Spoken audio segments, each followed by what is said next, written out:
When we look at China today, we see a global economic power that continues to redefine the limits of industrial growth. As the world's largest manufacturer, China maintains a dominant position in global exports, shipping everything from basic goods to advanced machinery across every ocean. The rise of its new energy sector, led by electric vehicles, batteries, and solar technology, has established a global influence that few could have predicted just a decade ago. Vast infrastructure projects and cutting-edge tech investments continue to shape the skyline of its massive cities, reinforcing the external image of a nation that is still moving forward. To the outside world, China remains a massive economic engine, a giant that shows no signs of slowing down its pursuit of industrial expansion. However, if we turn our gaze away from the bright lights of the city centers and look into the lives of ordinary citizens, a different reality begins to emerge. Beneath the surface of these impressive growth figures, many people are feeling a cold wind of economic hardship that the data often fails to capture. Young graduates are facing a historically difficult job market, finding that their hard-earned degrees no longer guarantee the stable future they were promised. The once booming real estate market has fallen into a deep chill, causing home values to drop and wiping out the primary source of wealth for many middle-class families. This loss of household wealth has led to a noticeable decline in domestic consumption. As people tighten their belts and prepare for an uncertain future, small businesses and private firms, which are the backbone of employment, are feeling the pressure of a tightening economy and shifting regulations. On the streets, the common refrain is no longer about the next big opportunity, but about how difficult it has become to find work and keep money flowing. It is as if the grand engine is roaring loudly on the outside, while the internal gears are starting to grind and run dry of oil. Between the brilliant numbers on the screen and the cooling temperature of daily life, our question is clear. Why does such a massive gap exist between China's external growth and its internal reality? To find the answer, we must journey back to the past and see how the Chinese economy was originally designed.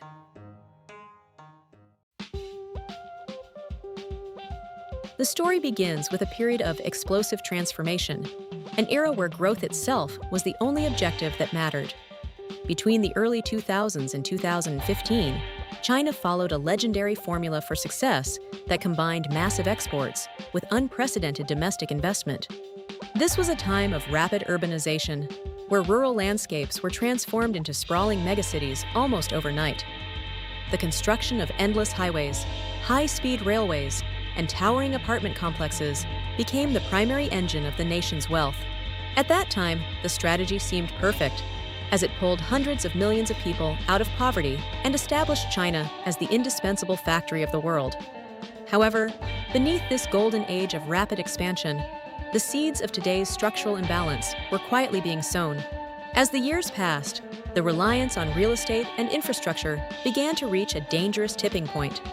Growth was no longer driven by genuine demand alone, but by a cycle of massive debt and overinvestment that favored quantity over quality. Local governments across the country borrowed heavily to fund ever larger projects, creating a mountain of debt that grew alongside the rising skyscrapers. By the time we reached the mid-2010s, the signs of overcapacity and empty developments began to appear, suggesting that the old formula was losing its magic. The external image of a rising giant remained intact, but internally, the economy was becoming increasingly fragile and uneven. The final shock arrived after 2020, during the height of the pandemic, when the world was hit by a global crisis that forced a sudden and painful reckoning. Strict lockdowns and the dramatic collapse of major domestic real estate developers, like Evergrande, shattered the long-held belief that property values would always rise.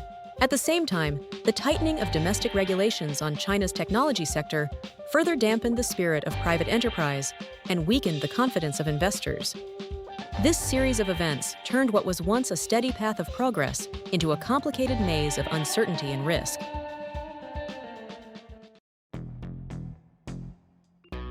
Inside this maze, the daily lives of Chinese citizens have become defined by a struggle that the official growth numbers rarely show. The collapse of the real estate myth has left a deep scar, as the apartment buildings that once represented a secure future now stand as silent symbols of lost wealth. For the average family, seeing their home value drop is not just a financial loss, it is the disappearance of their safety net, leading them to stop spending and start saving desperately.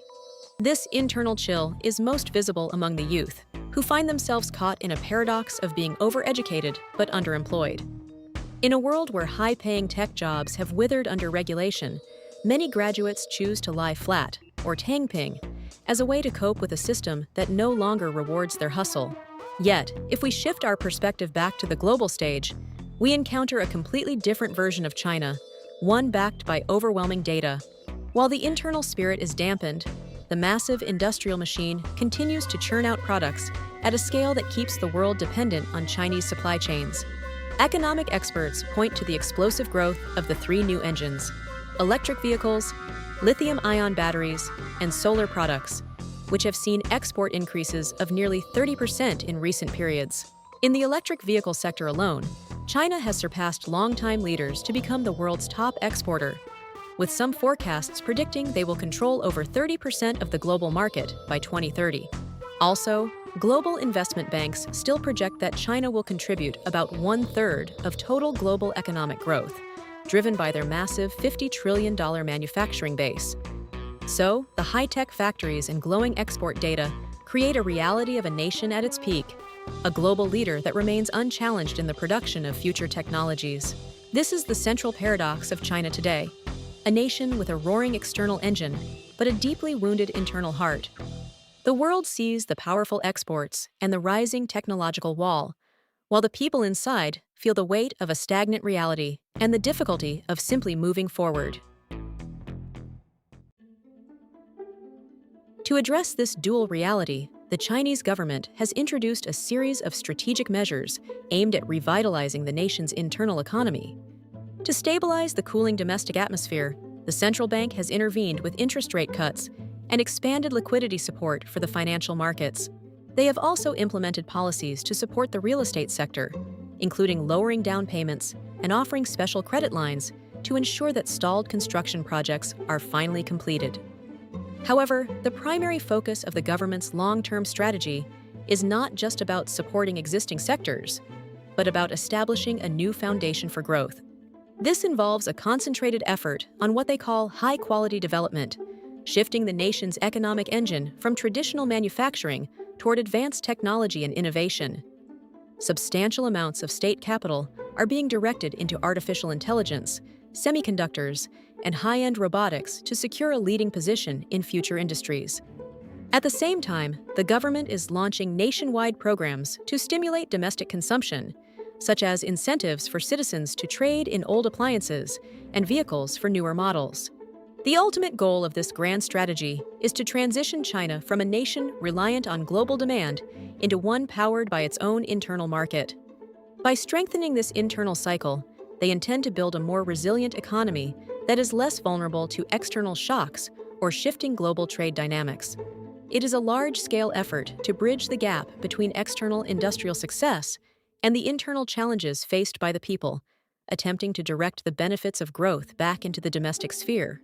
However, despite these ambitious plans, the path toward a fully self-sustaining economy faces significant structural hurdles that cannot be solved overnight.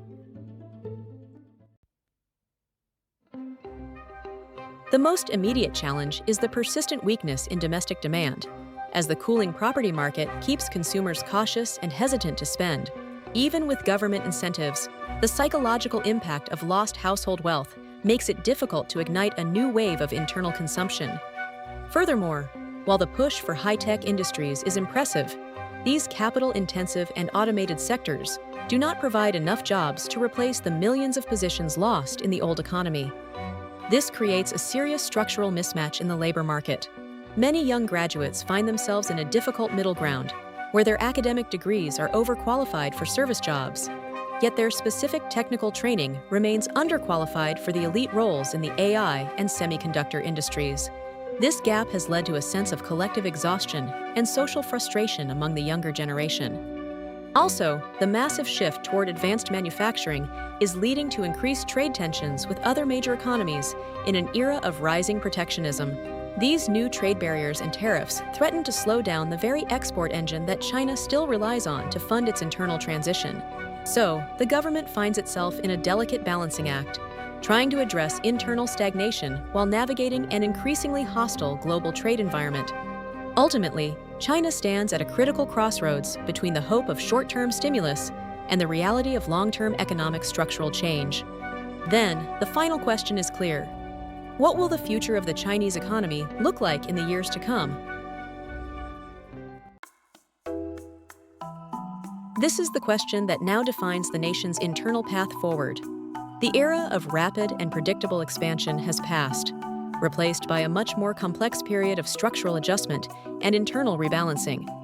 China is currently betting everything on its technological transformation, hoping that innovation will eventually create enough momentum to overcome the heavy drag of its cooling property sector. However, the success of this plan depends on more than just high-tech factory output or impressive export figures. It depends on whether the benefits of this new economy can reach the kitchen tables of ordinary families and restore the confidence of the younger generation. Without a strong domestic foundation and a renewed sense of stability for its citizens, even the most advanced industries may struggle to sustain the nation's growth in the long run. The path forward is no longer a straight line toward expansion, but a difficult journey through a landscape of increased internal competition and domestic friction. Ultimately, the focus remains on how the nation's leadership will manage these deep-seated structural challenges within its own borders. Whether China can successfully bridge the gap between its grand ambitions and its complex internal reality remains the most critical test for its future. The grand architecture of the future is being built, but the foundation remains weathered by the weight of the past. As the nation stands between two worlds, the true challenge is no longer about reaching a destination, but about surviving the transition itself.